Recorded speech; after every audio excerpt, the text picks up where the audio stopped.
Hello paper crafters! In this video I would like to show you how you can make quick and easy but very elegant lanterns to decorate your house for spring.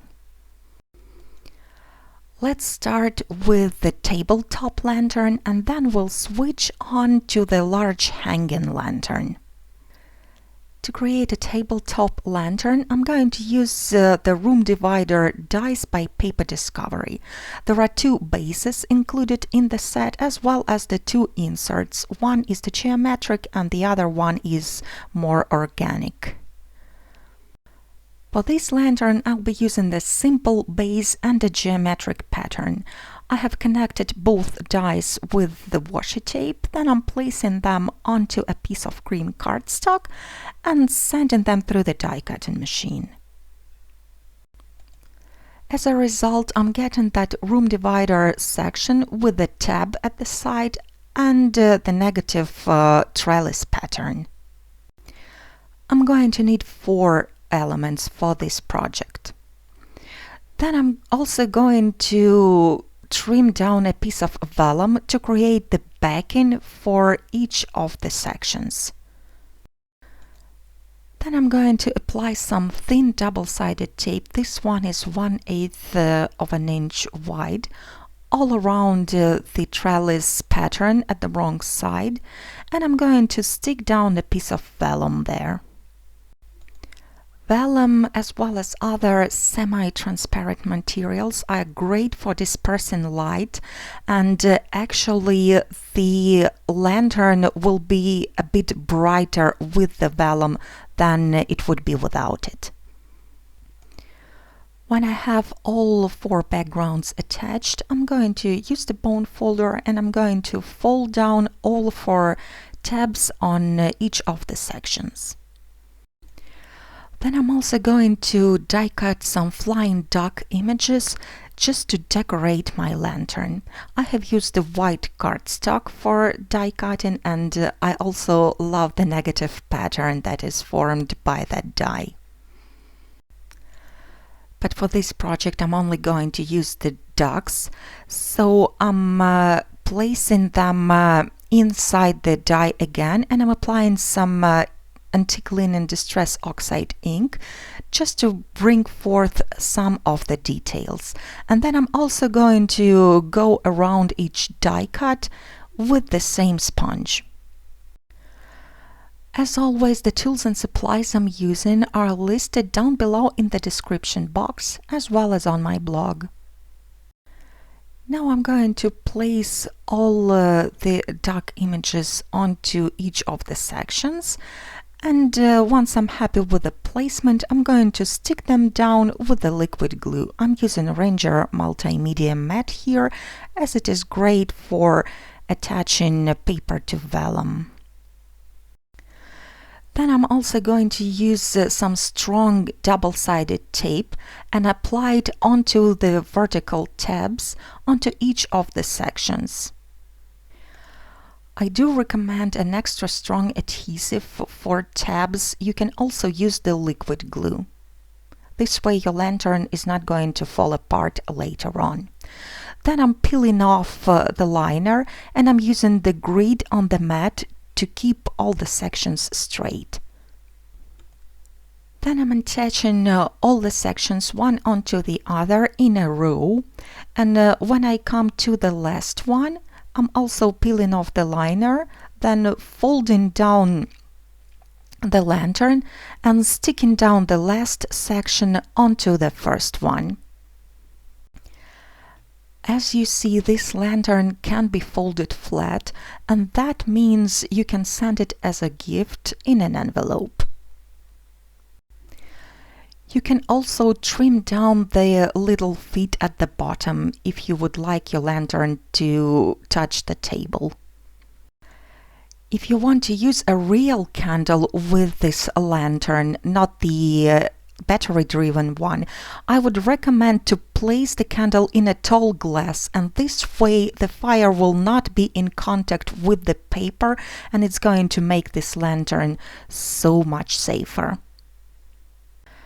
Real candles also seem to be a bit brighter than the battery tea lights. So that was the tabletop lantern, and now I'd like to show you how I decorated a large store-bought paper lantern. I'm going to use the dies from the Flying Duck die set, just like I did for the first lantern. And I'm also going to use the thin Kraft wrapping paper. You can also use the tissue paper. I have applied several layers of this paper onto my cutting plates, and I'm cutting through all of them at once, and then I have to separate those delicate die cuts really carefully. For this project I'm going to need 8 cherry branches die cuts. By the way, they are quite large, about 8 inches tall. Then I'm going to die cut a few flying duck images. Again, I'm going to cut through several layers, and I'm using the same wrapping paper. It is important that the paper is thin and pliable, so you can also use the decoupage napkins, I believe. Now I'm going to go ahead and attach all the die cuts onto this lantern. You actually have to unfold it completely. I'm not doing that because it won't fit under my camera this way, but it's much more convenient if you do unfold it. The adhesive I'm going to use is Ranger Multimedia Matte because it's very strong and it dries matte and practically invisible. So the most convenient way to do it is to apply some adhesive onto the lantern first, then I'm applying the die cut on top, and then I'm going over the die cut with the same adhesive. It's very similar to decoupage. You can see that my lantern has some kind of ribs. It's where the papers overlap. There are 8 of them on this lantern. So I'm actually using those lines as a guide, and I'm attaching the cherry branches right along those ribs. I'm using the same technique all the time, first applying the adhesive onto the lantern under the die cut and then over the die cut to seal it in place. You will also need a glass of water. The glue is drying rather quickly, so I'm placing the brush in the water when I'm not using it. So when I have all the branches attached, I'm also going to stick down the ducks. I'm going to attach them randomly, flying over the cherry branches, and again I'm applying adhesive under the die cut and over it. The lantern is nearly finished now. I would just like to add one more decoration to it, and that is a hanging tag with a tassel. I'm going to use the vertical tags die set by Paper Discovery. They are just perfect for projects like these. And I'm also going to create the tassel myself using the Tassel Loom by We Are Memory Keepers. But of course, any ready-to-use tassel would work just as fine. I think that the jute twine would be a perfect match for the Kraft paper I'm using, so I'm going for it.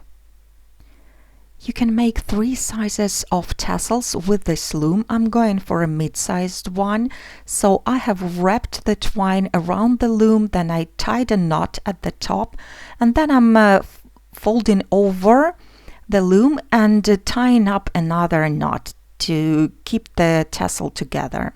And then I'm taking the tassel off the loom. I'm basically just using the instructions that came with this product.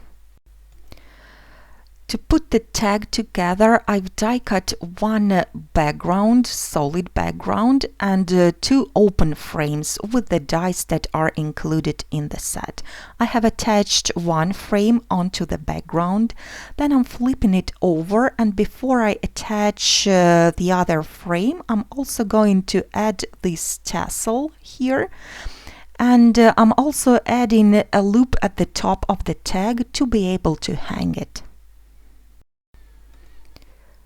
When I have all the twine attached, I'm also applying the adhesive onto the frame, and I'm covering up the ends with that Kraft frame.